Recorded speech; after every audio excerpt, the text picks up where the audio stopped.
But as human beings, we have very limited perception. We have a narrow bandwidth of what we're able to see. I don't know if Joe Dispenza mentioned these numbers, that you're bombarded with 400 billion bits of information per second. We have 100 billion brain cells, each capable of 10,000 of connections. That gives you 1 trillion interactions going on per second. And we pay attention to about 2,000 of these inputs, and of which about 7 can make it into immediate memory, of which we can take action on 1. Since there is such a bombardment of this information, and we have limited bandwidth of perception, we have what's called selective perception.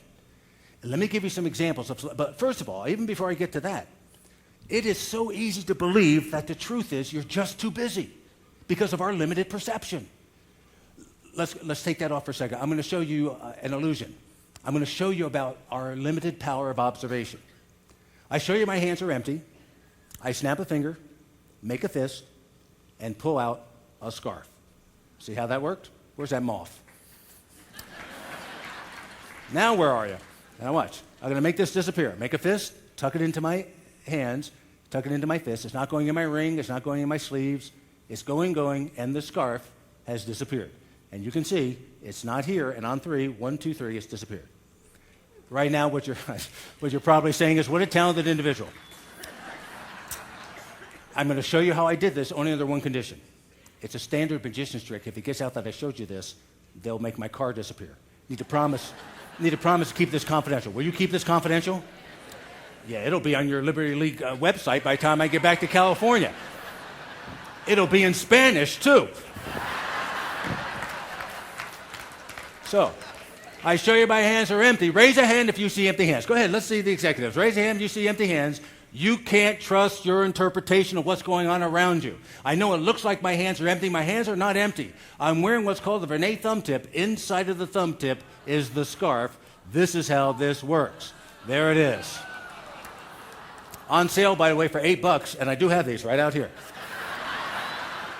Now, if you get one of these and you go back home and your friend said, well, what'd you learn at the conference? If you're going to do this, just make sure you practice, because this is a dead giveaway. My hands are empty. What's that? All right, I'm about ready to make a major point. How many of you are thinking too early for a major point? Major point.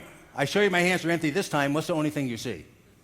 Sticks out like a sore thumb. Now, the point is, I was wearing this every time. Since I was wearing this every time, reality isn't what's different. If reality's not what's different, what's different? Perception. You are what's different. Your observation, the way you're observing this is what's different, not reality. Has a speaker talked about quantum physics before? All events exist as in states of possibilities. And so it's up to you. Reality is in the mind of the observer. And so when your observations change, your reality changes. Now listen to this. You have this written down. Don't worry about writing it down. Your ability to influence what you pay attention to is directly related to your degree of success.